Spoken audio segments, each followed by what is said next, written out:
प्रवर्तन निदेशालय को बड़ा झटका लगा है, या कहा जा सकता है कि बंगाल चुनाव के घमासान में बीजेपी को बड़ा झटका लग गया है।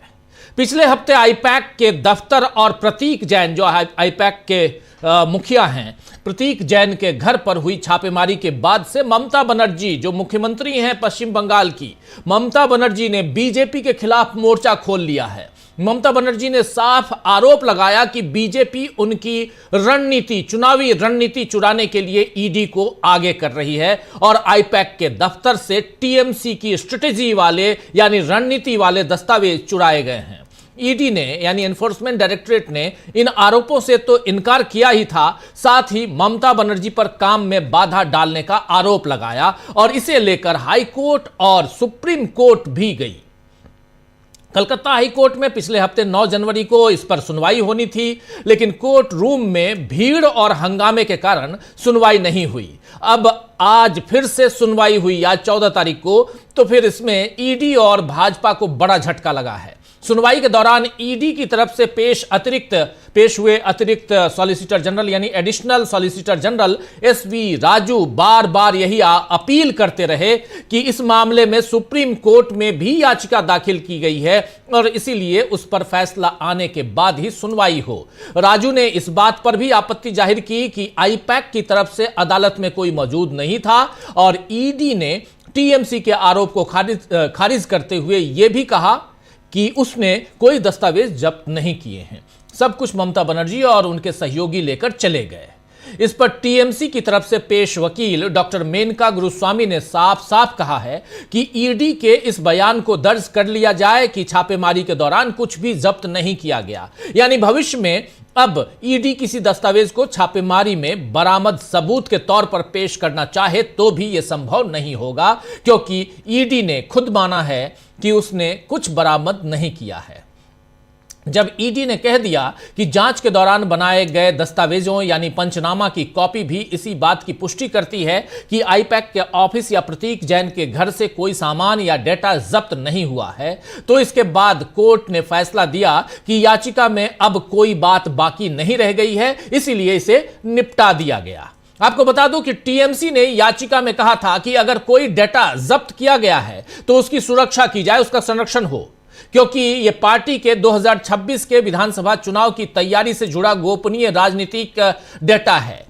टीएमसी के वकील ने कोर्ट में कहा कि वो सिर्फ इतनी सी सीमित राहत मांग रहे हैं कि अगर कुछ जब्त हुआ है तो उसकी रक्षा हो, लेकिन अब ईडी ने बाकायदा कहा है कि उसने कुछ जब्त किया ही नहीं है, तो ये टीएमसी के लिए बड़ी जीत है। अब सुप्रीम कोर्ट में कल यानी 15 तारीख को सुनवाई है और वहां से क्या फैसला होगा यह देखना होगा। हाई कोर्ट ने कहा है कि अगर ईडी चाहे तो सुप्रीम कोर्ट के फैसले के बाद फिर आ सकती है, यानी जिस उम्मीद से ईडी की छापेमारी आईपैक पर करवाई गई थी और उसके बाद अदालत में भी टीएमसी को घेरने की कोशिश हुई थी, उसमें फिलहाल भाजपा को नाकामी हासिल हुई है और इसे एक तरह से टीएमसी की इस चुनाव से पहले बड़ी जीत के तौर पर कहा जा सकता है, देखा जा सकता है। यह बात बहुत महत्वपूर्ण है। अब जरा ग्राफिकली दिखाना चाहता हूं कि आखिर हुआ क्या क्या। एक छोटा सा यहां पे अलग अलग हिस्सों में देखिए आईपैक मामले में अब तक क्या हुआ। 8 जनवरी को आईपैक ऑफिस और प्रतीक जैन के घर में रेड हुई थी। प्रतीक जैन और आईपैक ऑफिस के दफ्तर पे, आईपैक के दफ्तर पे रेड पड़ी। उसके बाद छापेमारी के बीच ममता बनर्जी प्रतीक जैन के घर पहुंची। इसके बाद छापेमारी के बीच ममता बनर्जी पहुंची। टीएमसी ने इसे राजनीतिक बदले की कार्रवाई बताया और टीएमसी ने इसे राजनीतिक कार्रवाई बताया, उसके बाद बदले की कार्रवाई बताया। फिर ममता बनर्जी ने ईडी के खिलाफ 2 एफआईआर दर्ज कराई। ममता बनर्जी ने 2 एफआईआर दर्ज करवाई और ईडी भी ममता और टीएमसी के खिलाफ हाईकोर्ट पहुंच गई। उसी दिन 8 तारीख को ही, 8 जनवरी को और 9 जनवरी को इस पर सुनवाई थी। ईडी भी ममता और टीएमसी के खिलाफ हाईकोर्ट पहुंची। कलकत्ता हाईकोर्ट में टीएमसी ने भी याचिका दाखिल की उसी दिन। और इसके बाद क्या होता है, इसके बाद कलकत्ता हाईकोर्ट में सुनवाई की तारीख होती है। 9 जनवरी को हाईकोर्ट में सुनवाई के वक्त हंगामा हो जाता है। 9 जनवरी को सुनवाई के वक्त हंगामा हो जाता है कोलकाता हाईकोर्ट में। इसके बाद सुनवाई की अगली तारीख 14 जनवरी मुकर्रर की जाती है, यानी 14 जनवरी को अगली तारीख दी गई और 14 जनवरी को अगली तारीख, और सीएम ममता ने 9 जनवरी को विरोध मार्च भी निकाला। सीएम ममता 9 जनवरी को विरोध मार्च निकाली और काफी भीड़ इकट्ठा हुई थी मार्च में। 14 जनवरी को सुनवाई की लाइव स्ट्रीमिंग का फैसला हुआ, लाइव स्ट्रीमिंग हुई 14 जनवरी को। इसके बाद फिर बंगाल सरकार ने 10 जनवरी को सुप्रीम कोर्ट में कैविएट दाखिल किया। बंगाल सरकार यानी टीएमसी ममता बनर्जी 10 जनवरी को इससे पहले सुप्रीम कोर्ट पहुंची, कैविएट दाखिल कर दी और सुप्रीम कोर्ट में ईडी ने 11 जनवरी को ममता सरकार के खिलाफ याचिका दाखिल की। ममता बनर्जी और ममता सरकार के खिलाफ, टीएमसी के खिलाफ याचिका दाखिल की। 15 जनवरी यानी कल सुप्रीम कोर्ट में इस मामले की सुनवाई होगी। 15 जनवरी को इस मामले की सुनवाई होगी और टीएमसी का कहना है कि पार्टी को कमजोर करने की साजिश रची गई है ये। और लेकिन दूसरी तरफ टीएमसी का कहना है, जबकि दूसरी तरफ ईडी का कहना है कि तलाशी जो हमने ली थी, तलाशी के दौरान किसी तरह का कोई दस्तावेज, डाटा या डिजिटल सामग्री जब्त नहीं की गई है। तो ये अभी तक का यहां पर जो पूरा घटनाक्रम है, उस घटनाक्रम को आपके सामने रख रहा था। और इस बीच वैसे आप गौर फरमाएं तो जो कुछ अभी उधर हुआ है पश्चिम बंगाल में, बीजेपी इस वक्त महाराष्ट्र में भी उसी ढंग से कहीं ना कहीं घिरी हुई है। कल बीएमसी समेत 29 नगरीय निकायों के चुनाव है महाराष्ट्र में, महानगर पालिका के चुनाव, जिसमें महायुति बिखरी पड़ी हुई है। अजित पवार और एकनाथ शिंदे दोनों अपनी अपनी सुविधा से महागठबंधन कर रहे हैं। वहीं उद्धव ठाकरे और राज ठाकरे के एक साथ आ जाने से चुनावी समीकरण बदल चुके हैं। इधर बिहार में भी सियासी समीकरण बदलते हुए दिख रहे हैं। आज करीब 7 महीने बाद लालू प्रसाद यादव और तेज प्रताप यादव यानी बड़े बेटे लालू प्रसाद यादव के सार्वजनिक तौर पर एक साथ दिखे। यह तस्वीर देखिए आप। मकर संक्रांति के पर्व पर दही चूड़ा भोज बिहार की सियासत में काफी मायने रखता है और इसीलिए कल ही तेज प्रताप अपने पिता, माता और छोटे भाई, बड़े भाई नहीं हैं तेजस्वी यादव, उनसे छोटे हैं, छोटे भाई को न्योता देने वो पहुंचे थे। जिसके बाद आज लालू प्रसाद यादव तेज प्रताप के घर पहुंचे और राज्यपाल आरिफ मोहम्मद खान के साथ उन्होंने दही चूड़ा खाया। वहीं राष्ट्रीय लोक जनशक्ति पार्टी यानी आरएलजेपी के प्रमुख पशुपति पारस भी इस मौके पर तेज प्रताप के घर पहुंचे और उन्होंने कहा कि 14 जनवरी है, आज 14 जनवरी है, जितने भी ग्रह थे सब खत्म हो गए। ये कह रहे हैं जितने भी ग्रह थे सब खत्म हो गया है। और आगे का बयान जरा उनकी जुबानी सुन लेते हैं यहां पर। और ये दिन भर के पॉलिटिकल घटनाक्रम को थोड़ा आपके सामने रखना जरूरी है दोस्तों, इसलिए इन तमाम खबरों को आपके सामने लेकर हम आ रहे हैं। जरा सुनिए यहां पर क्या कह रहे हैं आरएलजेपी के मुखिया पशुपति पारस। जितना भी ग्रह था, ये ग्रह सब खत्म हो गया और आज से नया समीकरण बनेगा। जो लोग बिखरे हुए थे परिवार में, सब लोग एक हो जाएंगे और बिहार की राजनीति में नया मोड़ आएगा। चलो साथ आएंगे यानी कि तेज प्रताप जी फिर से। अब बोल तो दिए, चलो हो गया, रास्ता जाम हो। तो सुन रहे थे आप पशुपति पारस को, यहां पे जो कह रहे 14 जनवरी है, ग्रह नक्षत्र सारे खत्म हो गए, सारे ठीक हो गए हैं और परिवार एक होने वाले हैं। ये बयान बाकियों को तो सुनने में अच्छा लग सकता है, लेकिन बीजेपी को इसमें तकलीफ हो सकती है, क्योंकि ठाकरे और पवार परिवार से लेकर पासवान परिवार तक कई जगह उसने झगड़ा करवाया है, दलों के साथ साथ परिवारों को तोड़ा है। लेकिन जैसे जैसे बीजेपी की हकीकत सामने आ रही है, लोग एक हो रहे हैं। खैर, बंगाल से महाराष्ट्र और बिहार तक बीजेपी के मंसूबों के विपरीत काम हो रहे हैं। इधर राहुल गांधी के इंदौर जाने की खबर भी है। 17 जनवरी को राहुल गांधी इंदौर जाएंगे और वहां उन परिवारों से मुलाकात करेंगे जो दूषित पानी पीने के कारण मौत झेल रहे हैं, उनके यहां जो परिजनों की मौत झेल रहे हैं। मोहन यादव सरकार इस मामले में, जो मध्य प्रदेश की सरकार है, मोहन यादव वहां के मुख्यमंत्री हैं, मोहन यादव सरकार इस मामले में पहले से ही घिरी हुई है। कैलाश विजयवर्गीय के घंटा वाले बयान से मामला और बिगड़ गया था, आप याद कीजिए। और अब देखना होगा कि राहुल के जाने से क्या मध्य प्रदेश और देश में बीजेपी के लिए और मुसीबत खड़ी होगी। लेकिन इन सब के बीच पश्चिम बंगाल में चुनावों से पहले ईडी को लगे झटके की चर्चा खूब हो रही है। पश्चिम बंगाल पहला राज्य है जहां की सीएम ने चुनाव से पहले जांच एजेंसी से बिना डरे हुए दो हाथ करने की ठानी और बहुत हद तक ममता दीदी को इसमें सफलता भी मिली है। क्या यहां से बीजेपी सचेत होगी?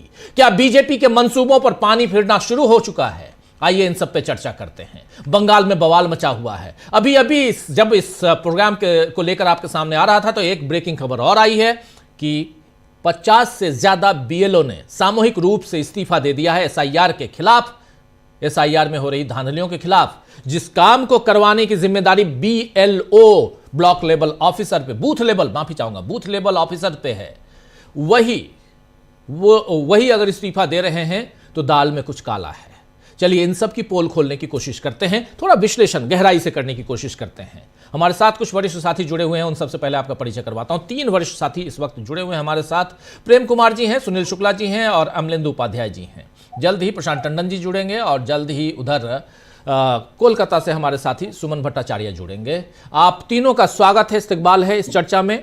और स्वागत इस्तकबाल अब तमाम दोस्त साथी शुभचिंतक आप सबका जो अब तक जुड़ चुके हैं उनका भी, जो जुड़ने वाले हैं उनका भी। जरा प्रेम कुमार जी जल्दी से आपके पास, पश्चिम बंगाल चर्चा का केंद्र बिंदु पश्चिम बंगाल है, कैसे देखा जाए, कैसे देखते हैं आप ईडी और भाजपा को बड़ा झटका? देखिए, ईडी जब हाईकोर्ट पहुंची थी तो उसका मकसद क्या था? उसका मकसद था कि ममता बनर्जी जो कुछ कर रही हैं उनको रोकना, उनको गलत ठहराना कानूनी नजरिए से, और ये दर्शाना बताना कि इन्होंने ईडी के कामकाज में हस्तक्षेप किया है। लेकिन आज जब जो कुछ हुआ हाईकोर्ट में, तो उससे ईडी को कोई वैसी राहत नहीं मिली, वो कोई वैसा परसेप्शन नहीं बना पाए और ममता बनर्जी को ग्रिल करने का जो प्रयास था उसमें वो विफल रहे। अब सवाल ये उठता है कि जिस बात को लेकर ममता बनर्जी इतनी नाराज हुई कि चुनाव सामने है और चुनाव के समय ईडी का उपयोग शुरू हो गया और ईडी हमारे पार्टी का कार्यक्रम देखने वाले आईपैक, जिसको हमने एक नियम के तहत काम सौंप रखा है, जो हमारे आईटी सेल का प्रमुख है, वो उनके यहाँ छापेमारी का क्या मकसद है? भाई, जैसा कि ममता बनर्जी ने कहा था कि हमारे उम्मीदवारों के नाम ले गए, हमारी रणनीति ले गए, हमारे नारे ले गए, ये सारी बातें कही थी। तो अभी इस पर चूंकि सुप्रीम कोर्ट में सुनवाई होनी है और ममता बनर्जी ने कैविएट डाल करके एक बहुत बड़ा दिलेरी का काम किया था। कैविएट डालना इसलिए दिलेरी का काम है क्योंकि इस पूरे मामले में कैविएट का मतलब था कि हमारा पक्ष भी सुना जाए जब कोई आप फैसला देते हैं। यानी हमारा पक्ष बोल के जो ममता बनर्जी का पक्ष है वो बहुत मजबूत है और वो इस अपने बात पर कायम है कि उनको चुनाव से पहले ईडी का इस्तेमाल उनके खिलाफ हो रहा है। तो ये पूरा मामला चुनाव में केंद्रीय एजेंसियों के दुरुपयोग का मामला बन करके सामने आया है और इसमें ममता बनर्जी कामयाब हुई है। आज कोलकाता हाई कोर्ट से जो कुछ मतलब निकला है उसका मतलब यही है। अब सुप्रीम कोर्ट से भी ऐसा ही मतलब निकले, ये देखने वाली बात होगी। मगर ये लड़ाई ममता बनर्जी ने एसआईआर की जो लड़ाई है उसको बहुत एक ऊंचाई तक वो ले गई है। और अभी जो आपने बताया कि 50 से ज्यादा बीएलओ ने इस्तीफा दिया है, मुझे लगता है ये बंगाल से ही जुड़े हुए होंगे। ये बंगाल के ही हैं, बंगाल से ही, बंगाल ऐसा ही है। तो बंगाल में अगर बीएलओ इस्तीफा दे रहे हैं, इसका मतलब वो समय याद कीजिए जब एसआईआर के दौरान बीएलओ आत्महत्या कर रहे थे उत्तर प्रदेश में, पश्चिम बंगाल में, दूसरी जगहों पर, और अब वो आत्महत्या का दौर रुका तो अब बीएलओ इस्तीफा दे रहे हैं। इसका मतलब है कि उनके ऊपर कामकाज का दबाव बहुत ज्यादा है। और ये दबाव किस रूप में दिखता है कि निश्चित सीमा के भीतर आपको काम करना है और बिना रोज निर्देश बदलते हैं, उनके पास कोई दिशा निर्देश नहीं होता है और एक ही काम को बार बार करना पड़ता है। फिर भी जिस अफसर के प्रति जवाबदेह है वो अफसर संतुष्ट नहीं होते। ये सारी चीजें जो हैं उनको कामकाज की तकलीफें बढ़ाने वाली हैं। तो उत्तर प्रदेश में भी लगभग 4 करोड़ लोग जो हैं इससे बाहर हैं, एसआईआर से बाहर हुए हैं एसआईआर के जरिए, और पूरे देश में ये प्रक्रिया चल रही है। तो एसआईआर एक ऐसी प्रक्रिया के तौर पर सामने आया है जो चुनाव को प्रभावित कर रहा है, अपोजिशन की जीत की संभावना को खत्म कर रहा है। तो पश्चिम बंगाल चूंकि इस फेज में वो प्रदेश है जिसको बीजेपी हर हाल में जीतना चाहती है, और ममता बनर्जी इसके लिए प्रतिबद्ध है, और बाकी किसी भी मुख्यमंत्री और किसी भी रीजनल पार्टीज के नेताओं के मुकाबले ममता बनर्जी एक जोरदार प्रतिरोध दे रही है। वो सत्ता में है, इस वजह से भी ये प्रतिरोध बड़ा हो जाता है।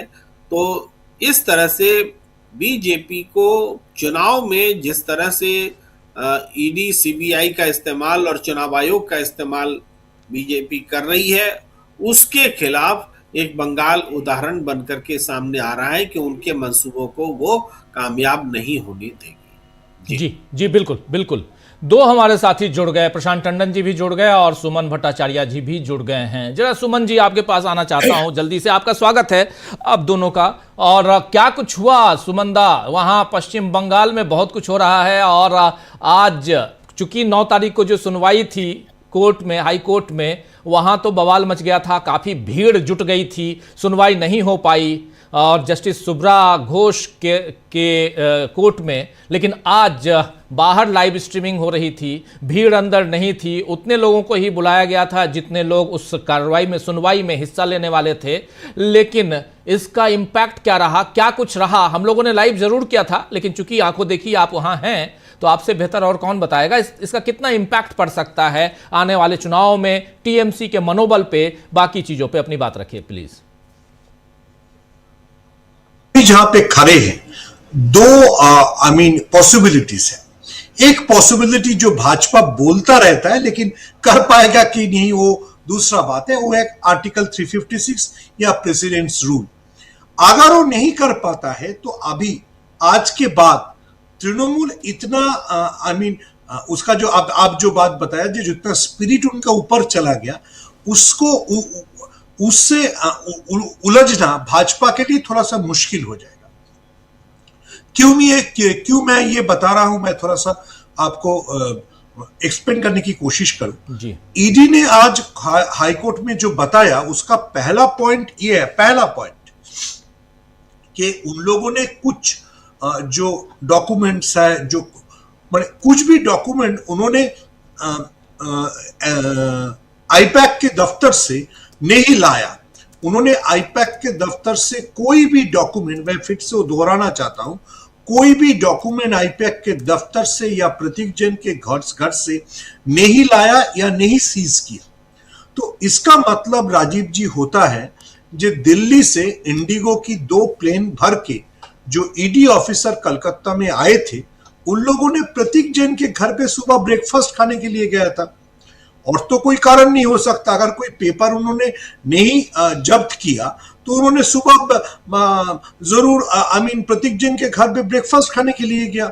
और जो लोग आईपैक के दफ्तर में गया वो लोग शायद कंप्यूटर सीखने के लिए गए थे कि कैसे एआई को यूज करना पड़ता है। इसके सिवा तो ईडी का कोई काम नहीं रहा। अगर उन्होंने उसके पास कोई भी पेपर और जब्त नहीं किया तो क्यों गया था प्रतीक जैन के घर पे, इसका कोई कारण नहीं है।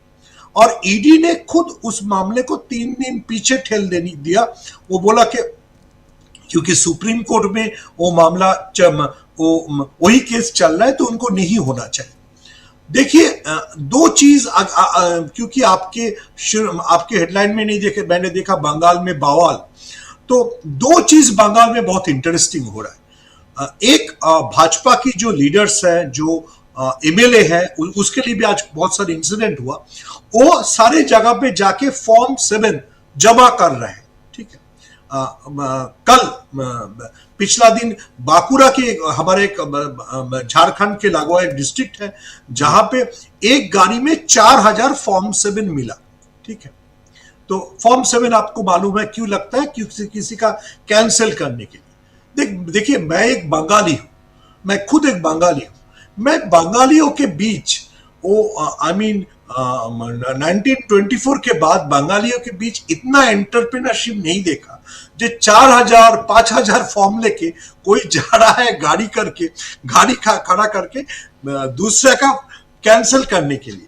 तो इतना एंटरप्रेन्योर बंगाली भाजपा को मिल गया, ये देख के मेरे को राहुल गांधी का बात याद आया। जब राहुल गांधी ने प्रेस कॉन्फ्रेंस करके बताया जो कर्नाटक की एक असेंबली में 7000 ऐसे लोगों को गिराया गया, निकाल दिया गया वोटर लिस्ट से, जो लोग जो बाहर से करा गया और वो ऑब्जेक्शन सारा बाहर से आया। ठीक जी। तो आपको और मेरे को ये समझना पड़ेगा जे भाजपा क्या करना चाहता है। भाजपा अपना जितना उनका आई मीन नेटवर्क है, जितना स्ट्रेंथ है, पूरा उसको लगा दिया है कि ये फॉर्म 7 डालने के लिए।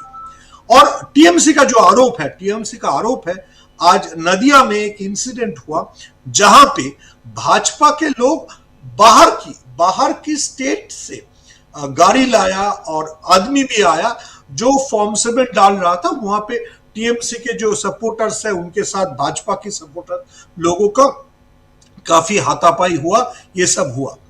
लेकिन दो चीज मेरे को आई मीन सबके बाद मेरे को बहुत आश्चर्य लगता है। एक जो इतना एंटरप्रेन्योर बंगाली कहां से भाजपा को मिल गया, जो एक बंदा 4000 5000 फॉर्म 7 लेके खुद का गाड़ी लेके भाग रहा है, जो सारे लोगों को ढूंढ के निकालना पड़ेगा, ये सारा इन्फिल्ट्रेटर है। अच्छा, जब वो फॉर्म निकालता है, वो सारा फॉर्म में जिन लोगों का नाम है, कोई मुसलमान का नाम बांकुरा में नहीं था, अरुण दास, अमुक चैटर्जी, ये घोष, ऐसा ही नाम था। तो एक हिंदू पार्टी, मैं भाजपा को हिंदू पार्टी मानता हूं, एक हिंदू पार्टी बंगाल से हिंदुओं को निकालने के लिए, वोटर लिस्ट से नाम निकालने के लिए इतना कोशिश दे रहा है। ये भी बहुत बड़ा, मेरे ख्याल से जो जब हिंदू हिस्ट्री अमित शाह लिखेंगे, बहुत ऊंची तरह से ये जाना चाहिए जो कितने हिंदुओं को वोटर लिस्ट से नाम निकालने के लिए, कितना हिंदुओं ने गाड़ी लेके फॉर्म 7 लेके भागता रहा। और ये भी मेरे ख्याल से एक अच्छा वेब सीरीज, या अक्षय कुमार रहे तो एक अच्छा सिनेमा भी बन सकता है कि ईडी के ऑफिसर दिल्ली से आया सुबह इंडिगो में और फिर प्रतीक जैन के घर चला गया ब्रेकफास्ट करने के लिए, क्योंकि कोई पेपर तो जब्त ही नहीं किया। और ये मैं खुद नहीं बता रहा हूं, ईडी का लॉयर हाईकोर्ट में बताया कि हम लोगों ने कोई पेपर जब्त ही नहीं किया, जो पेपर था सारा ममता बनर्जी लेके चला गया। तो ममता बनर्जी के हाथ में तो सिर्फ 2 फाइल थे, 3 फाइल थे जब प्रतीक जैन के घर से निकाल रहे थे। तो क्या सिर्फ तीनों फाइल के लिए, वो जो तीनों फाइल ममता बनर्जी लेके चले गए, उसके सिवाय और कोई फाइल ईडी ने जब्त नहीं किया। सिर्फ प्रतीक जैन के साथ, वो जैन है मेरे को मालूम नहीं है, पूरे बंगाल में तो हम लोग ऐसे सुबह ब्रेकफास्ट नॉनवेज ही खाते हैं, लेकिन वेज ब्रेकफास्ट खाने के लिए क्या अमित शाह ने दिल्ली से भेज दिया, ये मेरे को मालूम नहीं है सर। जी, ये बड़ा अटपटा है, लेकिन बिल्कुल आप सही कह रहे हैं कि जब ईडी को कुछ मिला ही नहीं, और बार बार मजेदार था आज का जो बहस हो रही थी वहां, और जैसे ही additional solicitor general SB Raju आए, उन्होंने साफ साफ पहले ही कहना शुरू किया एडजर्न कर दीजिए, क्योंकि ये मामला ऑलरेडी सुप्रीम कोर्ट में है। जो ईडी इतनी परेशानी से, सुमन भट्टाचार्य जी आपके पास ही आ रहा हूं, मैं जानता हूं आपके पास समय कम है, इसलिए मैं चाह रहा हूं कि आपसे 2-3 सवाल ले लूं। और जो ईडी इतनी बिल्कुल शिद्दत के साथ ये लगे हुए कि इस पे सुनवाई कर लीजिए और भाग के आप सुप्रीम कोर्ट आते हैं, वही ईडी आज पहले ही मतलब शुरुआत ही करते हैं इससे कि इसको एडजर्न कर दीजिए, और आप ये कहते हैं कि हमने तो कुछ उठाया ही नहीं, सब कुछ ममता बनर्जी लेके चली गई। अच्छा, इतना ही नहीं, आखिर ये बताइए कि इसको ऑन रिकॉर्ड लेने की गुजारिश भी क्यों की गई होगी? ऑन रिकॉर्ड की गुजारिश, हालांकि डॉक्टर मोनिका गुरुस्वामी थी, मेनका गुरुस्वामी जो वकील हैं टीएमसी की, डॉक्टर मेनका गुरुस्वामी और कल्याण बनर्जी दोनों थे। तो वह कल्याण बंदोपाध्याय बनर्जी, वो तो इन लोगों ने जब अपनी तरफ से डिमांड नहीं की, तो ये एसबी राजू क्यों डिमांड रख रहे थे कि आप एक काम कीजिए, आप इसको ऑन रिकॉर्ड ले लीजिए कि हमने नहीं किया है। हालांकि क्या आपको लगता है कि यह ऑन रिकॉर्ड लेकर यहां ईडी फंस गई है? क्योंकि कल को आप किसी भी ढंग से इसको लीक नहीं कर पाएंगे, किसी भी ढंग से आप कह नहीं पाएंगे कि हां हमने ये लिया है और इनके दस्तावेजों में से ये मिला है, ये तो नहीं कह पाएंगे।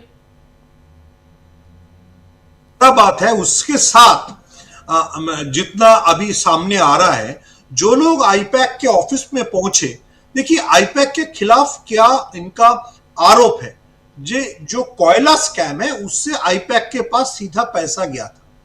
तो राजीव जी मान लीजिए आपके घर पे कोल का पैसा गया है, कोल स्कैम का पैसा गया और मैं आपके घर पहुंच गया लेकिन मैं आपके घर पहुंच के आपके फिनेंस के बारे में बात नहीं कर रहा हूं, मैं आपको पूछ रहा हूं राजीव जी आपके शो में कौन कौन गेस्ट आता है, अच्छा उन गेस्ट को कैसे पता चलता है उत्तर प्रदेश में क्या इलेक्शन होगा, अच्छा उस गेस्ट को कैसे पता चलता है यूपी में क्या चल रहा है।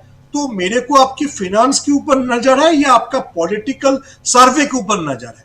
अभी तक मैं कोट करना ही चाहता हूं न्यूज मिनट का जो स्टोरी आया है, जो स्टोरी सीधा सीधा आईपैक की जितने लोगों के साथ ईडी का इंटरोगेशन चल रहा था उसमें जो बात आया है वो बात से सीधा जाहिर होता है ये कोल स्कैम के लिए उन लोगों के पास पहुंचा नहीं था। अगर कोल स्कैम के लिए पहुंचता तो मैं तो उसके कोल स्कैम के बारे में पूछूंगा, आपका पैसा कहां से आता है, आपका फिनेंस की हेड को बुलाओ, आपका फिनेंस मैनेजर को बुलाओ, आपका कौन सा बैंक में अकाउंट है, नहीं पूछा। ईडी ने उन लोगों को पूछा, मैं फिर से दोहराना चाहता हूं, आपका जो पॉलिटिकल सर्वे होता है वो कौन सा सर्वर में रहता है और उस सर्वे डिपार्टमेंट का हेड कौन है और वो सर्वे कैसे हुआ जाता है, कितने सीट आपको लगता है बंगाल में क्लोज सीट है। तो ये तो कोल स्कैम से जुड़ा हुआ कोई क्वेश्चन नहीं है। ममता बनर्जी के खिलाफ जो ईडी का आरोप है, जो फाइल लेके वो निकल गई, उस फाइल में 125 ऐसे सीटों के बारे में इंफॉर्मेशन था जहां पे कॉन्टेस्ट क्लोज है और शायद टीएमसी को अपना कैंडिडेट ड्रॉप करके दूसरा कैंडिडेट लाना हो सकता है। और अगर टीएमसी का कुछ बागी लीडर को भाजपा अपने दल में, अपने पार्टी में खींच ले तो क्या हो सकता है। ये सारा सर्वे और ये जो पॉलिटिकल इंफॉर्मेशन उस फाइल में था। तो मेरे को या शायद सबको ईडी के जो ऑफिसर लोग हैं उन लोगों को भी ये सब पूछने में तो प्रॉब्लम होता है, क्योंकि वो लोग इकोनॉमिक ऑफेंस के लिए इंटरोगेट करते हैं, लेकिन पॉलिटिकल ऑफेंस के लिए, ऑफेंस से अगर मानता हूं अमित शाह की मुताबिक, तो ये इंटरोगेशन बहुत कैसा लगता है। इसीलिए शायद ईडी जब अब हाईकोर्ट में अपना दाखिला दिया, उन्होंने ये ऑन रिकॉर्ड कहा जो हम लोगों ने कुछ नहीं लिया। तो ये क्वेश्चन ऑब्वियसली पूछा जाना चाहिए, तो ईडी क्यों पहुंचा था। ममता बनर्जी तो सिर्फ 3 फाइल लेके निकल गई और आईपैक के जो दफ्तर है वहां से तो ममता बनर्जी ने बहुत कम फाइल लिया। तो ईडी ये पूरा जो ऑपरेशन चल रहा था उसमें क्या किया, मैं फिर से दोहरा रहा हूं। ये सिचुएशन ऐसे हो गया जैसे बेलारूस में इलेक्शन होता है ना, ऐसा इलेक्शन हो रहा है कि बंगाल में अभी भाजपा का ये पूरा जितना उनका स्ट्रेंथ है, पूरा स्ट्रेंथ उन्होंने लगा दिया है फॉर्म 7 दाखिल करने के लिए। अच्छा, फॉर्म 7 से आप क्यों वो कर रहे हो। मैंने कल भी बताया एक चैनल में, आज भी मैं दोहराना चाहता हूं, ये बिल्कुल राहुल गांधी का वो एक कॉन्स्टिट्यूंसी से 7000 जो वोटर है उनको निकालने की जो साजिश था, वही साजिश बंगाल की जितने क्लोज कॉन्स्टिट्यूंसी वो सारा जगह पे वही साजिश रचा जा रहा है। तो भाजपा का ये 2 कोशिश है, एक जो आईपैक के जरिए उन्होंने कोशिश किया था, जो तृणमूल का जो पॉलिटिकल स्ट्रैटेजी है, जो बहुत क्लोज कॉन्टेस्ट की सीट है, वहां पे क्या तृणमूल करना चाहते हैं और वहां पे तृणमूल का तृणमूल के अंदर कौन कौन ट्रोजन होर्स है जिनको निकाल लेने से भाजपा को पॉलिटिकल एडवांटेज मिलेगा। और दूसरा बात है भाजपा की जितना ग्राउंड स्ट्रेंथ है, आज अगर अभी आपने कोई भी बंगाल की चैनल देखेंगे तो देखेंगे बर्धमान में, बांकुड़ा में, नदिया में, सारा जगह पे ये हाथापाई चल रहा है तृणमूल और भाजपा के बीच, क्योंकि भाजपा और फॉर्म 7 इतना एंटरप्रेनर बंगालियों को लेके वो फॉर्म 7 डालने के लिए जा रहा है और तृणमूल उसको रोकने के लिए कोशिश कर रहा है। मैंने ये कभी नहीं देखा। लेकिन एक बात बताइए कि भारतीय जनता पार्टी यानी बीजेपी और टीएमसी दोनों एसआईआर को लेकर दोनों का रुख एक ही दिखाई देता है। ममता बनर्जी भी कह रही हैं कि एसआईआर में गड़बड़ी है और भारतीय जनता पार्टी भी कह रही है कि एसआईआर में गड़बड़ी है। देखिए, अगर भाजपा कहता है गड़बड़ी है तो मेरे समझ में नहीं आता तो भाजपा की जो बंदे हैं, गणेश कुमार जी, वो क्या कर रहा है। देखिए, पिछला जो इलेक्शन कमिश्नर था शायद राजेश कुमार, उन्होंने वो तो जो शायरी रात को लिखते थे, राजीव कुमार, हाँ राजीव कुमार, वो शायरी सुनाते थे प्रेस कॉन्फ्रेंस में। अगर कोई पूछा जो हेट स्पीच के बारे में इलेक्शन कमीशन का क्या रवैया है, वो शायरी बताते थे। और गणेश कुमार आजकल पूरा दिन एक ही काम बोलता है, लॉजिकल डिस्क्रिपेंसी। अच्छा, लॉजिकल डिस्क्रिपेंसी के बारे में अगर आप मेरे को अलाउ करेंगे तो मैं आपको थोड़ा सा एक स्टोरी बताना चाहता हूं। एक स्टोरी से आपको पता चल जाएगा। अमर्त्य सेन को इन लोगों ने नोटिस दे दिया। क्यों अमर्त्य सेन को नोटिस दिया? क्योंकि अमर्त्य सेन का मां Amita Sen, according to election commission data, 15 जब उनके अमिता सेन की उम्र 15 थी तो उन्होंने अमर्त्य सेन को जन्म दिया।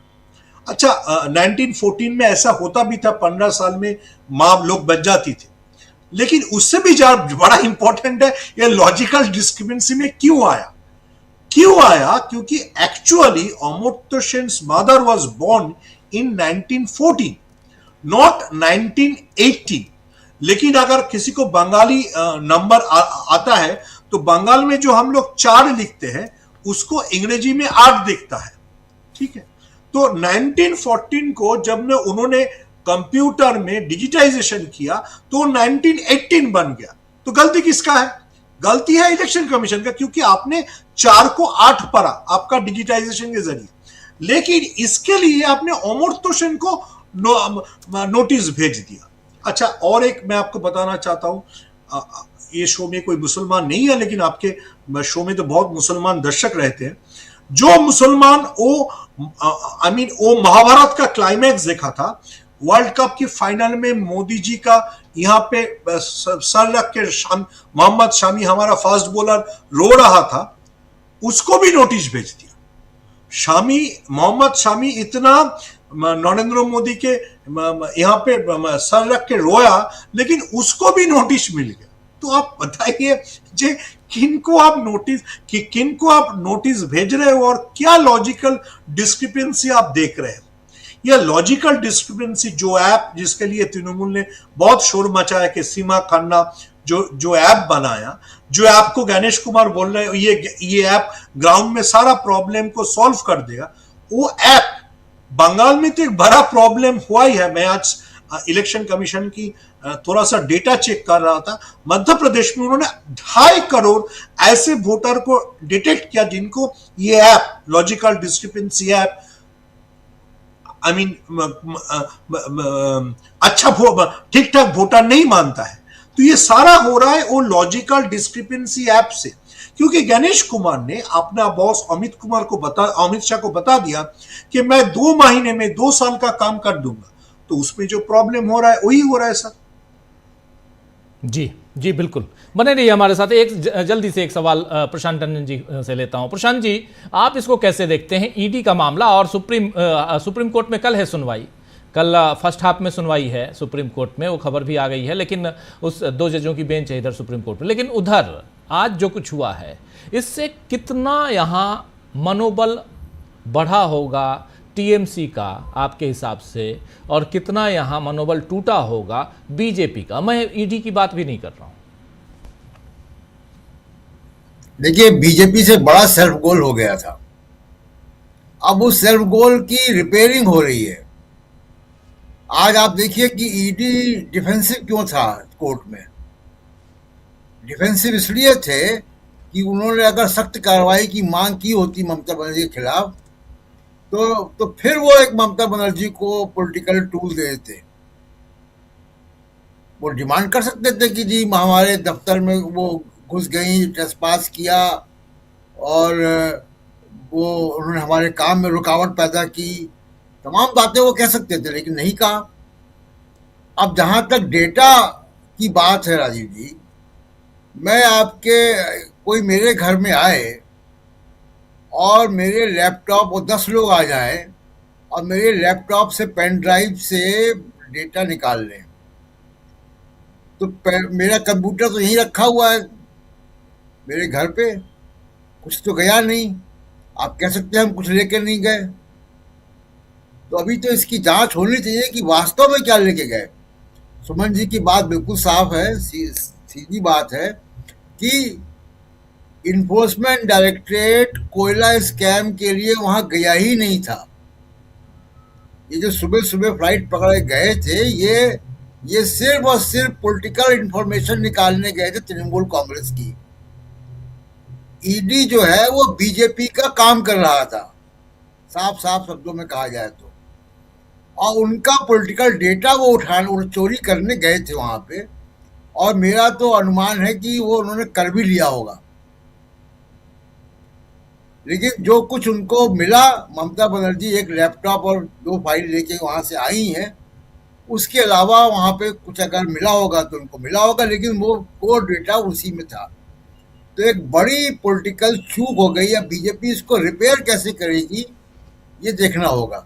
और मैं अभी से कह दूं कि कल सुप्रीम कोर्ट में भी इन्फोर्समेंट डायरेक्टरेट और सॉलिसिटर जनरल दोनों बहुत डिफेंसिव होंगे, उस मामले को रफे दफे करेंगे, लेकिन वो इतना ज्यादा कपड़ा फट गया है कि उसको रफू नहीं हो सकता।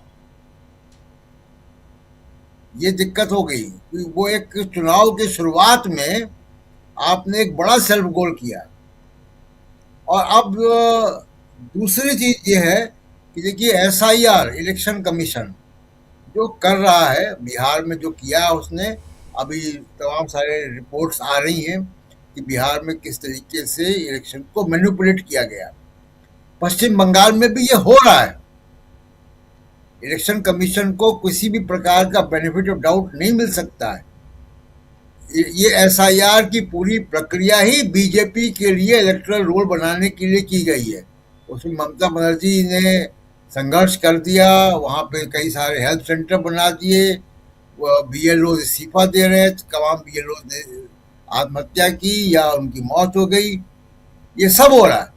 लेकिन इलेक्शन कमीशन ये जो काम कर रहा है पर्दे के पीछे, उसका असर तो हमको चुनाव के नतीजों के बाद ही दिखाई देगा कि इलेक्शन कमीशन ने इस लोकतंत्र को, डेमोक्रेसी को कितना अंदर से डैमेज कर दिया है। लेकिन ये निश्चित तौर पे बीजेपी की एक बड़ी भूल थी, और आगे हम लोग चर्चा करेंगे कि दूसरी एक बड़ी भूल कल भी हुई, हम लोगों ने चर्चा की थी। बहुत बड़ा सेल्फ गोल हुआ है चाइनीज पॉलिटिकल पार्टी को, चाइना की कम्युनिस्ट पार्टी को बीजेपी और आरएसएस के दफ्तर में लाके फोटो खिंचाने का, उस पर भी बात करेंगे। जी जी बिल्कुल बिल्कुल बिल्कुल, आप सही कह रहे हैं, तो उस पर भी हम बात करेंगे। जरा फिर से सुमन भट्टाचार्य जी आपके पास आता हूं, फिर आता हूं सुनील शुक्ला जी आपके पास। सुमन जी, क्या यहाँ पे आप भी मानते हैं ये सेल्फ गोल है, और क्या हम सुप्रीम कोर्ट से क्या उम्मीद कर रही होगी टीएमसी इस वक्त? मैं आपका दूसरा क्वेश्चन का पहले आंसर करना चाहता हूं। मेरे को माफ कीजिएगा, मेरे को आजकल भारत की कोई भी कोर्ट से कोई उम्मीद नहीं है, तो टीएमसी सुप्रीम कोर्ट में क्या उम्मीद करेगा मेरे को पता नहीं है सर। क्योंकि मैं जितना देखता हूँ, और हमारा बंगाल का एक्सपीरियंस भी बहुत खराब है। एक अभिजीत गांगुली निकला, उसके बाद एक जस्टिस दास निकला, जो दोनों ने खुलेआम गॉडसे का सपोर्ट किया। तो मैं सुप्रीम कोर्ट में नहीं जाना चाहता हूं, लेकिन जो पॉलिटिकल मैनिफेस्टेशन है, मेरे ख्याल से ये मेरा सोच है, जो Mamata Banerjee being a street fighter, उन्होंने एक दान चाल दिया। आपका अगर ताकत है मेरे को अरेस्ट करो, आपका अगर पावर है, आपका गार्ड्स है, बंगाल में 356 लगाओ।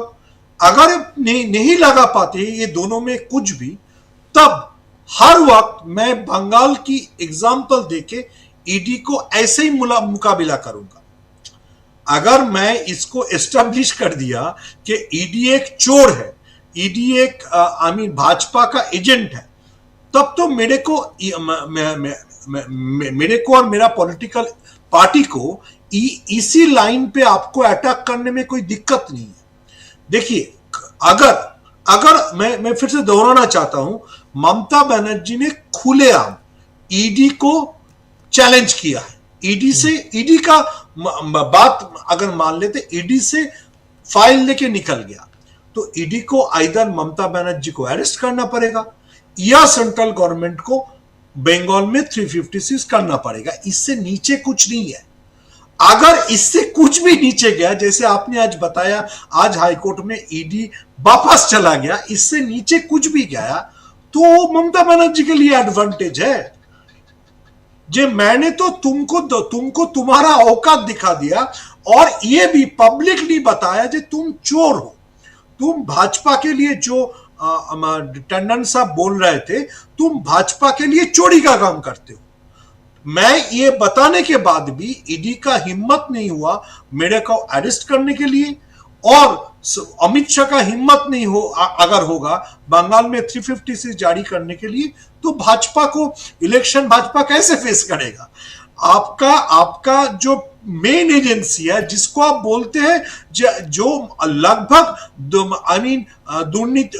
करप्शन के खिलाफ बीजेपी का डोनाल्ड ट्रंप कभी भी किसी को जाके हेलीकॉप्टर से उठा ले आ सकता है, उसको अगर आप खुलेआम नंगा कर दो और उसको बताओ कि वो चोर है, वो फाइल चोरी करता है, वो पॉलिटिकल इंफॉर्मेशन चोरी करता है, इसके बाद अगर आप ममता बनर्जी का अरेस्ट नहीं करा सकते हो तो आपका पॉलिटिक्स कहां पे खड़ा है? जी बिल्कुल बिल्कुल, आप सही कह रहे हैं कि इस पॉलिटिक्स को समझने की जरूरत है। और लेकिन क्या आपको लगता है कि यहां से अब ममता बनर्जी थोड़ा और मजबूत होकर उभरी हैं? मजबूत होकर तो उभरी है। मैं देखिए, मैं पहले भी बता चुका हूं, जब भी आपके शो में आया हूं, मैं गांधी जी का भक्त हूं। ये गांधी जी का पॉलिसी है। आप अपना डेमोन्स्ट्रेशन को इतने आगे ले जाओ, either if you are British you will fire on me, you have no option मेरे को मारने के सिवाय, नहीं तो मैं अपना एजेंडा को आगे आगे बढ़ाते इतना ले जाऊंगा, मैं आपको पूरा इरेलीवेंट कर दूंगा। देखिए, अब मैं फिर से बता रहा हूं, अगला 3 महीने में अगर ममता बनर्जी को भाजपा ने अरेस्ट नहीं कर पाया और बंगाल में प्रेसिडेंट नहीं रूल कर पाया, तो जो ममता बनर्जी ने किया वही कल तेलंगाना में कांग्रेस का चीफ मिनिस्टर भी करेगा।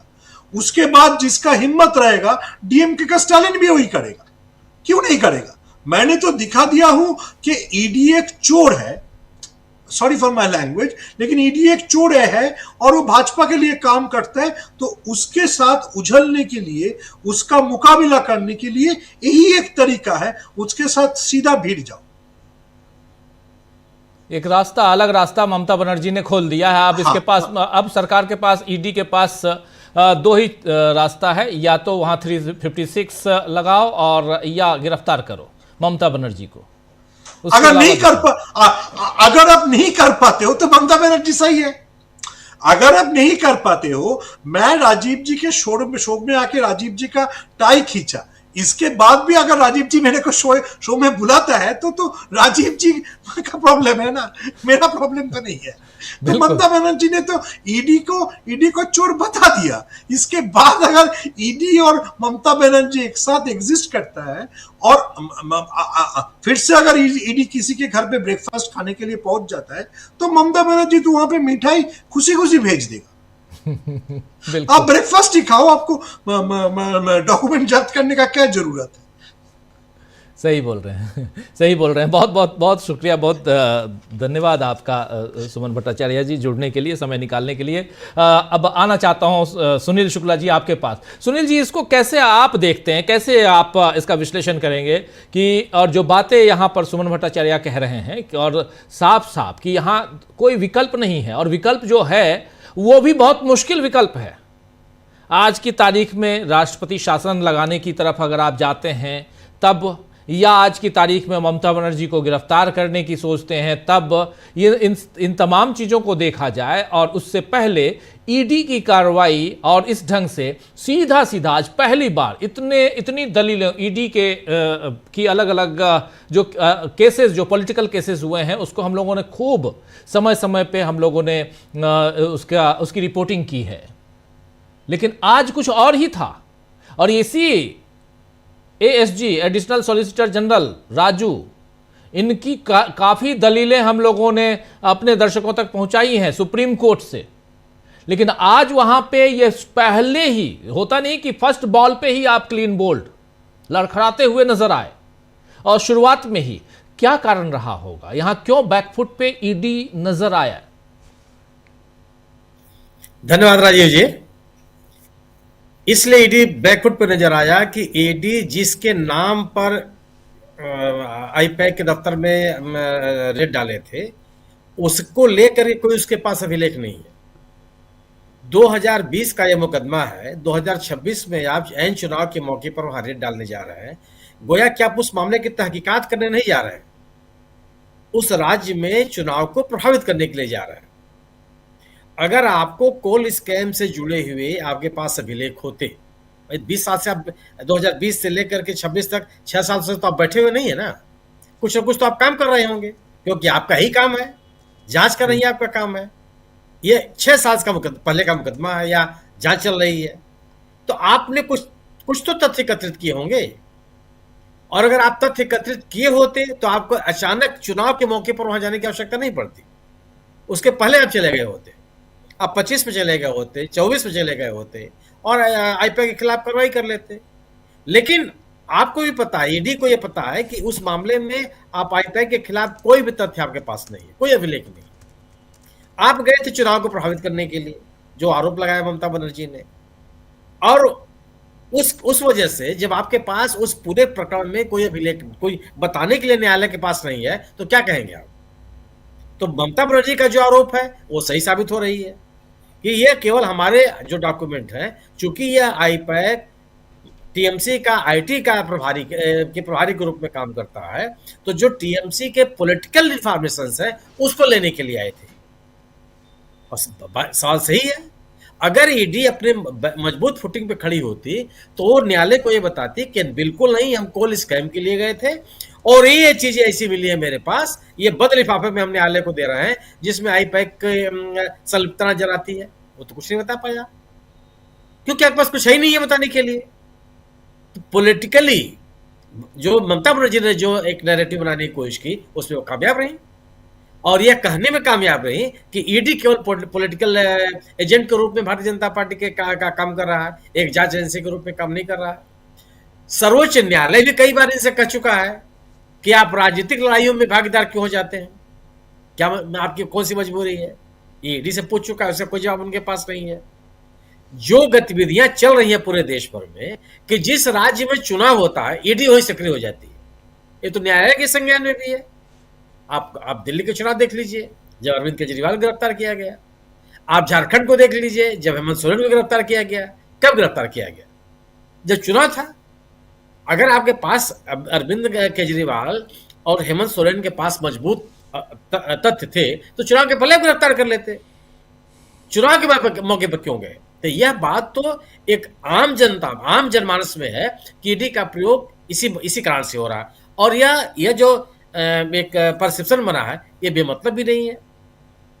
स्थिति यह है कि ईडी के मामलों में जो कन्विक्शन रेट है वो 1% भी नहीं है, 0.07% है। कौन सी जांच करते हैं भाई आप इस देश की प्रीमियर एजेंसी हैं। 1000 मामलों में से 100 मामलों में से केवल 5 मामले आप कोर्ट में लेके जाते हैं, और जिसमें भी प्रभावशाली लोग जिनके खिलाफ आप कार्रवाई किए रहते हैं वो मामले आप वो भी आप लेके नहीं जा पाते। तो ये तो पब्लिक परसेप्शन है जी।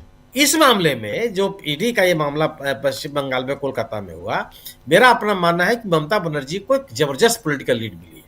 ममता बनर्जी वैसे भी भारतीय जनता पार्टी से आगे थी, लेकिन जो थोड़ा बहुत भी जो कुछ भी एक एंटी इनकम्बेंसी का नुकसान ममता बनर्जी को झेलना पड़ता, उससे वो बाहर निकलती हुई दिख रही है। भारतीय जनता पार्टी उनके खिलाफ कोई माहौल नहीं बना पाई। केंद्रीय एजेंसियों की बदौलत आप ममता बनर्जी के खिलाफ राजनीति नहीं कर सकते।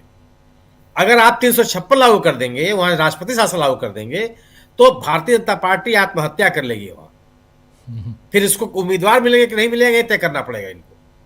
यह बहुत बड़ी राजनीतिक चूक होगी। ईडी भेज करके जो उन्होंने एक आत्मघाती कदम उठाया है, उसका ही विस्तार होगा अगर वो राष्ट्रपति शासन लागू कर देते हैं। क्यों कि जो पश्चिम बंगाल की जनता है वो इसको स्वीकार नहीं करती, इसलिए नहीं। यही इस आधार पे आप कह सकते हैं कि जब से 3 टर्म से पश्चिम बंगाल में ममता बनर्जी की सरकार है, हाल के वर्षों में कोई भी बड़ा विरोध प्रदर्शन इस सरकार के खिलाफ आपको नहीं दिखाई पड़ा। जो मेडिकल कॉलेज, 2 मेडिकल कॉलेजों की घटना हुई, अगर आप उनको छोड़ दें, जी, उनको भी भाजपा में ममता बनर्जी की सरकार ने बड़ी मजबूती के साथ और साहस के साथ लोगों के बीच में जाकर के अपनी बात कही और अपने आप को उस संकट से बाहर निकाल लिया।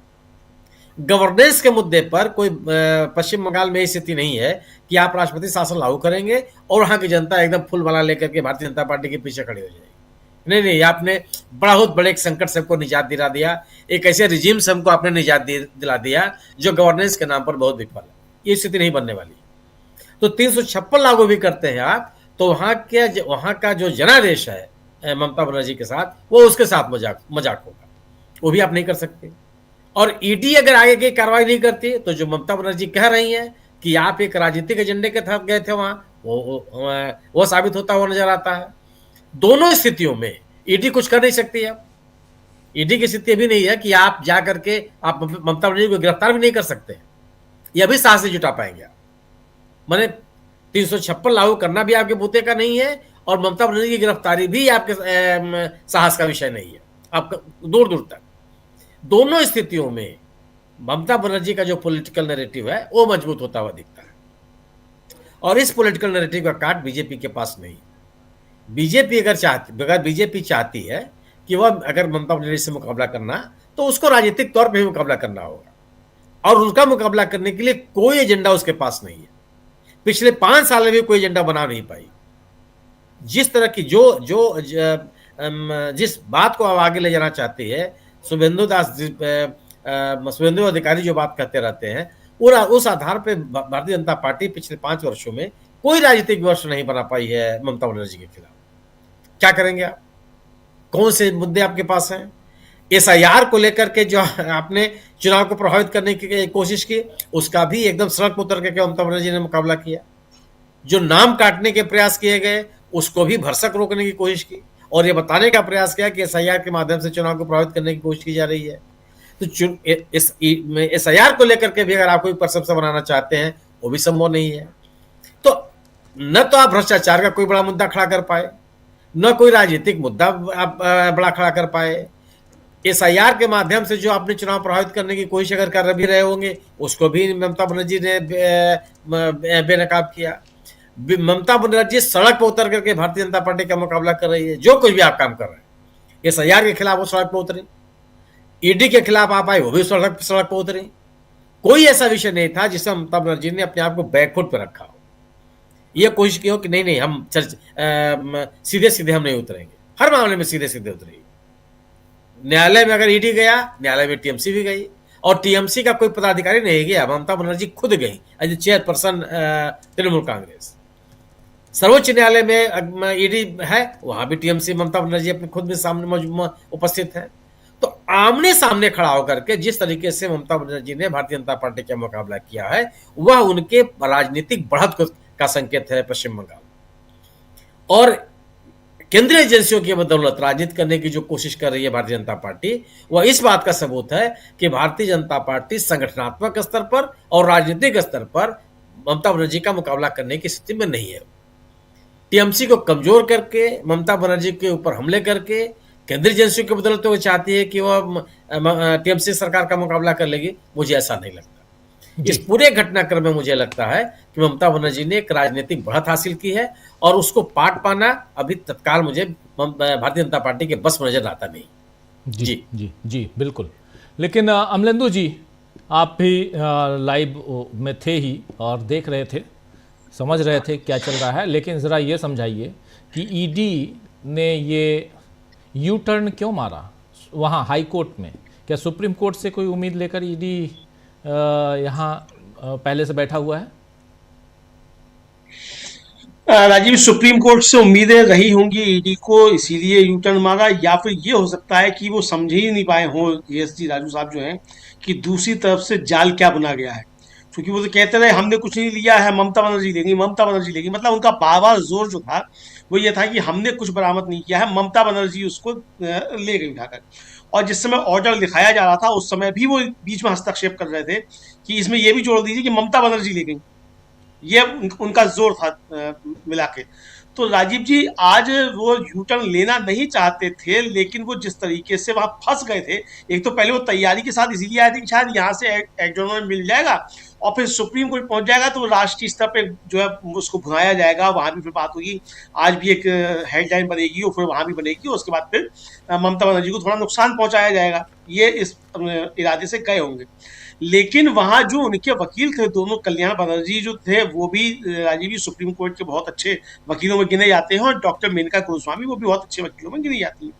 दोनों, डॉक्टर मेनका गुरुस्वामी ने आखिर में उनको फांस लिया ये कहते हुए कि अगर ये बार बार यही कह रहे हैं कि साहब हम कुछ लेकर नहीं गए तो ठीक है, हमारी याचिका आप निरस्त कर दीजिए, लेकिन इनके कहने पे इसको ऑन रिकॉर्ड लीजिए कि ये कुछ भी लेकर नहीं गए हैं।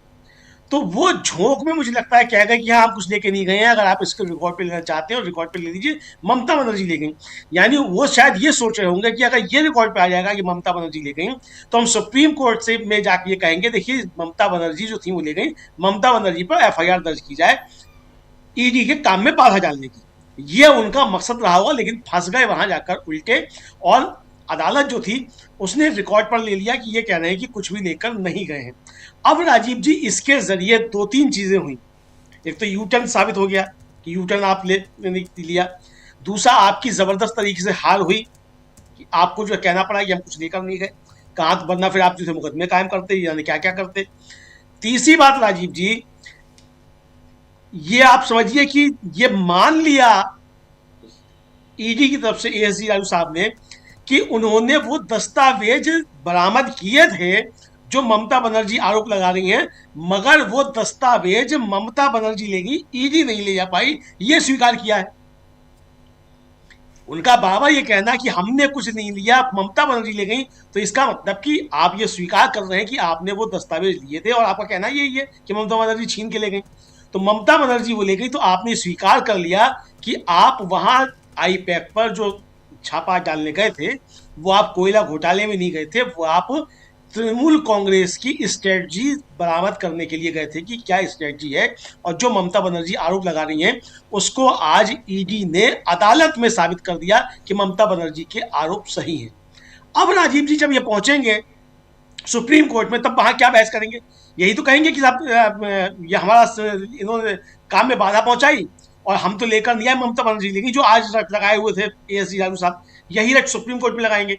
अब अगर ये मान भी लिया जाए राजीव जी, जो उनको भरोसा होगा ईडी को कि सुप्रीम कोर्ट एफआईआर के आदेश दे देगा ममता बनर्जी पे, अगर ये भरोसा है जो उनको समझाया गया होगा रणनीतिकारों द्वारा बीजेपी के, अगर ये 1% मान भी लिया जाए कि सुप्रीम कोर्ट कह देगा कि साहब ठीक है एफआईआर दर्ज करो, तो एफआईआर दर्ज करने पे राजीव जी ये सरकारी काम में बाधा डालना ईडी तो गिरफ्तार नहीं करेगी। इसमें गिरफ्तार कौन करेगा? इसमें गिरफ्तार करेगी बंगाल की पुलिस। एक 2 स्टार दरोगा जो है वो उसकी जांच करेगा, और वो जब इसकी जांच करेगा तो जांच क्या करेगा ये सबको मालूम है। अगर 50 बीएलए नौकरी से इस्तीफा दे सकते हैं कि भाई ये आपका एसआईआर जो आप कर रहे हैं गड़बड़ है, तो दरोगा क्या करेगा ये भी समझ लेना चाहिए एजी साहब को। तो यानी अपनी जो है थू और कराएंगे अगर सुप्रीम कोर्ट से ये जोर देते हैं कि साहब ममता बनर्जी के खिलाफ एफआईआर दर्ज कराई जाए, क्योंकि अब तो ये आप दे चुके, ऑन रिकॉर्ड है, आप हाईकोर्ट में कह चुके कि आप कुछ लेकर नहीं आए हैं। तो अगर आप कुछ लेकर नहीं आए हैं तो ममता बनर्जी आपसे लेके आ गई। अगर आप कुछ लेकर नहीं आए तो ममता बनर्जी क्या ले गई? और अगर आप कह रहे हैं कि आप जो लेकर आए थे ममता बनर्जी वो ले गई, तो ममता बनर्जी का आरोप सच हो रहा है कि आप उनके कागजात लेने के लिए आए थे, तो आप सुप्रीम कोर्ट में गिरते हैं। तो कुल मिला के राजीव जी अपने ही बुने जाल में ईडी बुरे तरीके से फंस गई है। अब अमित शाह जी क्या इनका इंतजाम करेंगे हमें नहीं मालूम है। जैसा कि ममता बनर्जी का आरोप है कि वो उन्होंने कहा प्रधानमंत्री के लिए कि mister prime minister control your home minister, तो वो होम मिनिस्टर क्या करेंगे ईडी का एसडी साहब का हमें नहीं मालूम है। ममता बनर्जी के अपने आरोप हो सकते हैं, वो राजनेता हैं, कुछ भी आरोप लगा सकती हैं, लेकिन अगर ममता बनर्जी के आरोप सही हैं तो फिर क्या होगा ये आने वाला समय बताएगा। कुल मिलाकर जो है, जो आज की परिस्थितियां हैं उसमें साफ तौर पर समझा जा सकता है कि ईडी के जरिए जो बीजेपी ने जाल बिछाने की कोशिश की थी, उसके जाल में बीजेपी खुद फंसती हुई नजर आ रही है। ममता बनर्जी विजयी मुद्रा में आज निकलकर आई है। राजीव जी बिल्कुल सही कह रहे हैं आप, लेकिन विजयी मुद्रा में न सिर्फ निकल के आना, अब कल इस पे चर्चा दलीलें पेश की जाएंगी इधर सुप्रीम कोर्ट में, और सुनवाई की तारीख ही नहीं बल्कि अब उसका समय भी आ गया है। फर्स्ट हाफ में इसकी सुनवाई होनी है, 27वें नंबर पर यह केस है जहां सुनवाई होगी। अब देखते हैं कि 27वें नंबर तक ये मतलब इस केस तक पहुंचते पहुंचते जजेस कहीं उठ न जाएं और इसकी सुनवाई आगे न टाल दी जाए, ये भी हो सकता है। मगर इंतज़ार रहेगा, कल का बहुत ही इम्पॉर्टेंट डे है अगर सुनवाई होती है तो। लेकिन इससे भी इम्पॉर्टेंट यहाँ ये नज़र आ रहा है, प्रेम कुमार जी ज़रा इसका विश्लेषण आप लोगों के ज़रिए समझना चाहता हूँ। जो अभी बातें कहकर गए सुमन भट्टाचार्य, उसमें से एक बात ये कि कल को तेलंगाना के मुख्यमंत्री या तो दूसरे राज्यों के मुख्यमंत्री वो भी अब हिम्मत दिखाएंगे, जो हिम्मत यहां ममता बनर्जी दिखा चुकी हैं। और यहां ईडी ने कहा है, जो सुप्रीम कोर्ट में याचिका ईडी ने दाखिल की है उसमें साफ साफ फर्जरी का मामला, उसमें रोबरी का मामला कि आकर डकैती करके चली गई ममता बनर्जी, आकर ईडी के पास से पूरा लेके चली गई और ममता बनर्जी के खिलाफ एफआईआर दर्ज करने की अनुमति दी जाए हमें, और वो भी राज्य से बाहर। ये सारी चीजें अगर सुप्रीम कोर्ट में इन दलीलों और इस याचिका में जो मांग की गई है वो अगर नहीं टिक पाता है तो फिर क्या जो सुमन भट्टाचार्य कह रहे हैं उस दिशा में दूसरे राज्य जाते हुए दिखाई देंगे, जहां ईडी का डर, और खासकर डर की बात नहीं है, अगर आप गलत कर रहे हैं, जांच एजेंसियां आ रही हैं, जांच कर रही हैं, और जो बात है कि हाँ कोयला घोटाले पे जांच करनी है तो बात अलग, लेकिन आप कोयला घोटाले पे तथाकथित तौर पे बात न करके आप पूछ रहे हैं कि आपकी पॉलिटिकल स्ट्रेटेजी की फाइल कहां है, तब तो गड़बड़ है मामला। और ऐसे में किस दिशा में फिर जांच एजेंसियां और खासकर जो इसको कितना एक्सपोज होते हुए देखते हैं आप, प्रेम कुमार जी? राजीव जी, ये जो पूरा मसला सामने आया है उसमें चूंकि ईडी एक तरह से ईडी सीबीआई सब अर्ध न्यायिक संस्था भी होती है, तो उसको एक न्यायालय की तरह भी देखा जाना चाहिए। लेकिन वो हाई कोर्ट में अपील कर रही है और क्या कह रही कि स्टेट से बाहर उनको मुकदमा करने की अनुमति दी जाए, रॉबरी जैसे आरोप लगा रहे हैं वो भी एक मुख्यमंत्री पर।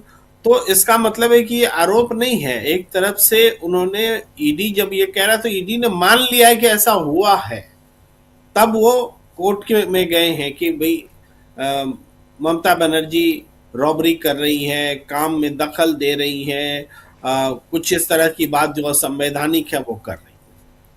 तो इस निष्कर्ष तक इतनी जल्दी ईडी पहुंच गया एक केस में, ये बात बताता है कि आने वाले समय में अब वो ईडी ममता बनर्जी के शासनकाल में कैसे ईमानदारी से काम कर पाएगा। ये आपको याद होगा कि सीबीआई के मामले में पश्चिम बंगाल में भी जो कानून बना और वही तेलंगाना में भी बना था कि भाई बिना अब स्टेट से पूछे हुए सीबीआई एंट्री नहीं कर सके, ये बना था, अभी भी है। अब इस तरह की चीजें अब क्या ईडी के साथ भी होंगी कि अब जो केंद्रीय संस्थानें हैं, प्रीमियर एजेंसीज हैं, उनको किसी स्टेट में काम करने से पहले उस स्टेट की मर्जी जरूरी होगी। ये अब स्टेट के लिए काम करना मुश्किल हो गया है, इसलिए ये स्थितियां बन रही है। तो ये टकराव न हो, संघीय ढांचा मजबूत रहे, इसके लिए सेंटर का इंटरवेंशन भी जरूरी होता है, सेंटर और स्टेट के बीच में कोऑर्डिनेशन भी जरूरी होता है। लेकिन चूंकि चुनाव ही सब कुछ है, जैसे भी चुनाव जीत लेना है और इसके लिए हमें केंद्रीय एजेंसियों का इस्तेमाल करना है, और इस हद तक इस्तेमाल करना है कि केंद्रीय एजेंसियां स्टेट गवर्नमेंट को अपना दुश्मन मान बैठी है। ये जो है ये खतरनाक स्थिति है कि ईडी की दुश्मन ममता बनर्जी सरकार, और ममता बनर्जी सरकार समझ रही कि ईडी हमारी दुश्मन की हमें फंसाने आई है, चुनाव में हमारा दुरुपयोग कर रही है, हमारा डाटा चुराने आई है। तो ये पूरी तरह से एक केस नहीं है, ये फेडरल स्ट्रक्चर पर बहुत बड़ा एक हमला है, उसका प्रमाण है। और ये चुनाव के इर्द गिर्द हो रहा है, इसलिए और ज्यादा खतरनाक है। आम दिनों होता तो एक मामला भर होता, लेकिन ये तो चुनाव है और चुनाव हर स्टेट में होना है। तो क्या हर स्टेट में इसी तरह से केंद्रीय एजेंसियां और स्टेट गवर्नमेंट एक दूसरे को दुश्मन मानेगी, एक दूसरे के खिलाफ अदालत में जाएंगी? ये भी मामला है ना कि ईडी बनाम एक स्टेट गवर्नमेंट और हाई कोर्ट और सुप्रीम कोर्ट में जाके न्याय मांग रही है। यानी बहुत नाजुक समय पर, नाजुक स्थिति में है केंद्र और राज्य का संबंध। ऐसे में तो राज्य सरकार का अस्तित्व खत्म हो जाना चाहिए, भाई रहे बचने ही नहीं देंगे कि भाई अब केंद्र ही सरकार चलाए, राज्य सरकार की जरूरत क्या है, वो तो केंद्रीय एजेंसियों की दुश्मन है, वो तो काम करने नहीं देती है। तो ये जो इस मोड़ पर जो बात लाई गई है, ये चुनाव विरोधी है। चुनाव जीतने से ज्यादा खतरनाक बात हम बोल रहे हैं। ये इलेक्शन नहीं हो, इलेक्शन होगी तो फिर ममता जीत के आ जाएगी, फिर जीत के आ जाएगी तो ईडी को काम करने नहीं देगी, इसलिए ममता को जीतने ही ना दो, यानी चुनाव ही ना होने दो। तो ये जो बात को वहां तक ले जाया गया है कि चुनाव का मतलब ही खत्म हो जाए। जी राजीव जी। जी जी, बिल्कुल बिल्कुल आप सही कह रहे हैं, उस दिशा में चुनाव का मतलब खत्म हो जाए। लेकिन उससे पहले जांच एजेंसियों का जो डर है, क्या वो खत्म होने की तरफ है? प्रशांत टंडन जी, ये फायदेमंद भी है और नुकसानदेह भी है। देखिए राजीव जी, बड़ी सिंपल सी बात है, भारत की संवैधानिक लोकतंत्र को बचाने के लिए कुछ भी करना चाहिए। अगर जांच एजेंसियां पॉलिटिकल पार्टी की तरह बिहेव कर रही हैं, तो जांच एजेंसियों के साथ यही बर्ताव होना चाहिए जो ममता बनर्जी ने किया। पॉलिटिकल बात यह है, इसमें कोई, ये ऐसा दौर है राजीव जी जिसमें कि हम बहुत क्लिनिकल होके गोल मोल तरीके की बात नहीं कर सकते। जी, हुआ दरअसल ये है कि मोदी और अमित शाह में कोई बीजेपी और तृणमूल कांग्रेस का कोई सवाल नहीं है। मोदी और अमित शाह, इन दोनों लोगों ने लकड़ी समझ के गर्म लोहा उठा लिया है। आप उससे जितना जल्दी पिंड छुड़ाना चाहते हैं कि जितना जल्दी वो छूट जाए हाथ से, इसीलिए डिफेंसिव थी आज ईडी। और कल सुप्रीम कोर्ट में भी राजीव जी यही होगा कि ये मामला किसी तरह से बंद हो जाए, ये चैप्टर ही क्लोज हो जाए। अब जो ईडी का आरोप है, वो ईडी का आरोप क्या है? मतलब कि ममता बनर्जी ने चोरी कर ली। ममता बनर्जी ने कहां से चोरी की? ईडी के किसी अधिकारी के घर से चोरी की क्या? वो फाइल कहां थी? क्या ईडी के दफ्तर में थी वो फाइल? ममता बनर्जी अपने पॉलिटिकल कंसल्टेंट के घर या उसके दफ्तर गई, तो उनका एसोसिएट है, वो जा सकती हैं, वहां से कुछ भी ला सकती हैं। वो तो उनको हायर किया हुआ इसी काम के लिए। जी, तो ये चोरी कहां से है? क्या इन्फोर्समेंट डायरेक्टरेट ने उस प्रीमाइसिस को सील किया हुआ था? वहां पे कोई केंद्रीय एजेंसियां लगी हुई थी, उसको सील कर दिया गया था? कोई मजिस्ट्रेट के ऑर्डर थे कि यहाँ पे कोई नहीं घुसेगा? भाई आप अपना काम कर रहे हैं, ममता बनर्जी के पॉलिटिकल कंसल्टेंट है, वो अपने काम से गई, वहां पे ले आई। ये चोरी कौन सी है? अगर आप अपने किसी कर्मचारी के घर जाए और उसकी रजामंदी से उससे उसका कोई चीज ले आए, कोई कागज, तो क्या ये चोरी कराई जाएगी? वो तो ममता बनर्जी के कंसल्टेंट हैं, वो उनको पैसा, उनकी फीस जाती होगी, और उनके दफ्तर से कोई चीज ला रहे हैं तो उसको चोरी कैसे माना जाएगा? क्या वो आईपैक के जो जैन साहब हैं, वो कहेंगे, वो कभी कहेंगे, कभी उन्होंने कहा कि ममता बनर्जी मेरी मर्जी के खिलाफ ये फाइल उठा के ले गई? ऐसा तो नहीं कहा उन्होंने। तो ये तो केस बनता ही नहीं है, किसी भी सूरत से ये केस नहीं बनता है।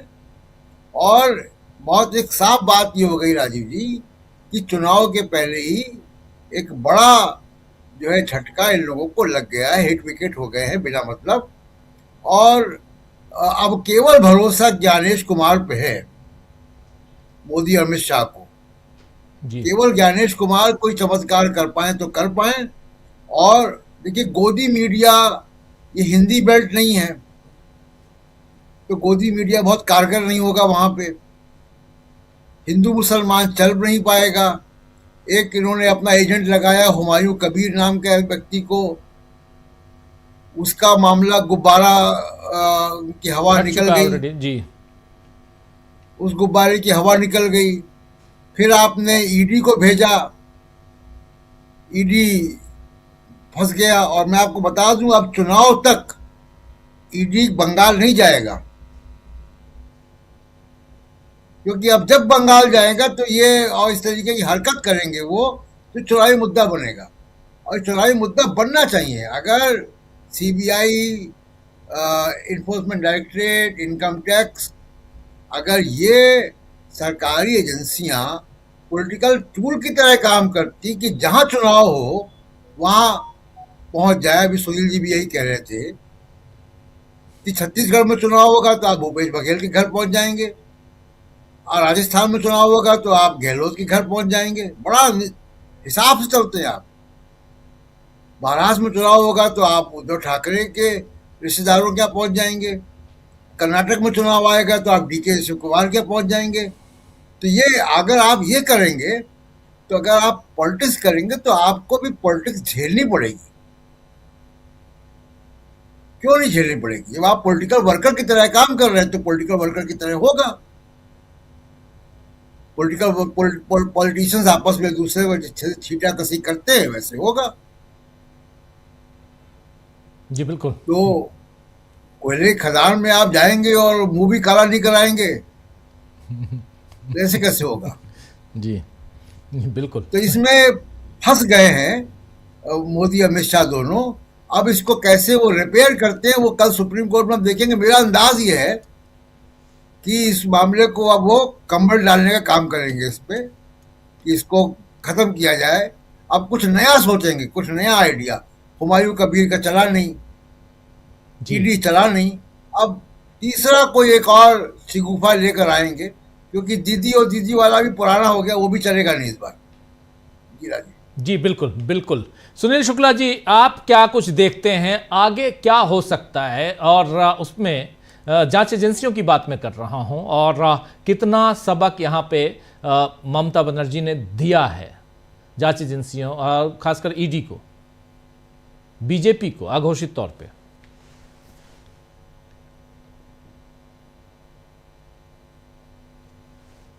आवाज नहीं आ रही है। अगर आप जी ठीक है आ रही है। ममता बनर्जी ने यह साफ साफ संकेत दिया है कि राज्य सरकारों को के खिलाफ राजनीतिक द्वेष के साथ केंद्रीय एजेंसियों का दुरुपयोग नहीं किया जा सकता। राज्य सरकार अड़ेगी तो भाग खड़े हो।